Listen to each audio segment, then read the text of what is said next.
పార్వతీదేవి స్నానం చేయటానికి వెళుతున్న శరీరంలోని చందనంతో ఒక బిడ్డను మూర్తి రూపంలో తయారు చేసి దానిలో ప్రాణం పోసింది. ఆ బాలుడు గణపతి. అతడిని తల్లి పార్వతి తన ద్వారకాపాలుడిగా నియమించింది. ఆ సమయంలో శివుడు ఇంటికి వచ్చాడు.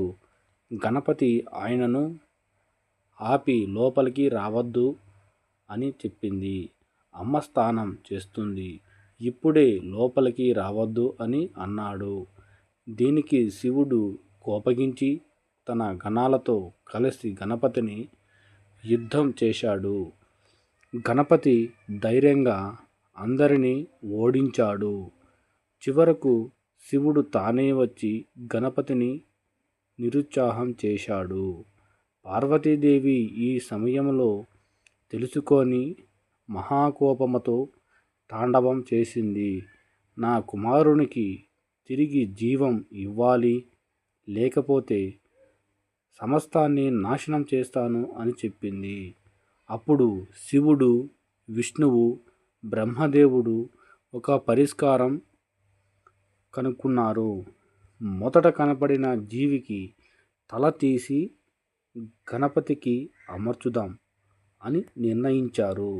అలా మొదటగా కనపడిన ఏనుగు తల తీసి గణపతికి అమర్చారు. అలా గజముఖుడైన గణపతి పునర్జన్మన పొందాడు. శివుడు ఆయనకు గణాధిపతి. గణపతి విఘ్నేశ్వరుడు అడ్డంకులను తొలగించేవాడు అనే వరాలు. గణపతి జయంతి చాలా కాలం క్రితం పరమేశ్వరుడు, శివుడు కైలాస పర్వతముపై ఉన్నారు. ఆ సమయంలో పార్వతీదేవి తనకు రక్షణగా ఉండేందుకు ఒక పాపను మట్టితో వేసి ప్రాణం పోసి అతడిని తన కుమారునిగా అంగీకరించింది. అతని పేరు గణేశుడు. ఒకరోజు పార్వతీదేవి స్నానం చేసేందుకు సిద్ధమవుతున్న సమయంలో గణేశుని పిలిచి చెప్పింది, నాన్నగారు ఇంట్లోకి ఎవరు రానివ్వద్దని చెప్పింది. ఇప్పుడు శివుడు ఇంటికి వచ్చాడు, కానీ గణేశుడు ఆయనను లోపలికి అనుమతించలేదు. అమ్మ చెప్పింది, ఎవరిని లోపలికి అనుమతించొద్దు అని చెప్పింది.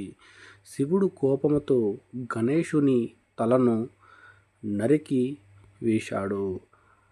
ఇదంతా చూసి పార్వతీదేవి ఎంతో బాధపడ్డారు.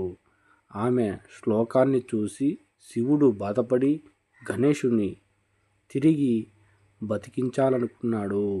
అప్పుడు శివుడు ఆదేశించేవాడు, ఎవరినైనా తల కనిపిస్తే దాన్ని తీసుకొని గణేశుని శరీరాన్ని అమర్చండి. తొలిగా కనపడించిన ఏనుగు తల తీసి గణేశుని శరీరానికి అమర్చారు. గణేశుడు తిరిగి జీవించాడు. శివుడు అతన్ని వినాయకుడు, గణపతి, విఘ్నేశ్వరుడు అనే పేర్లతో వరాలు ఇచ్చాడు. పూజలతో ముందుగా నన్ను పూజించాలి అనే వరాన్ని కూడా ఇచ్చాడు. ఇప్పటి నుండి అందరూ గణపతిని ముందుగా పూజిస్తారు.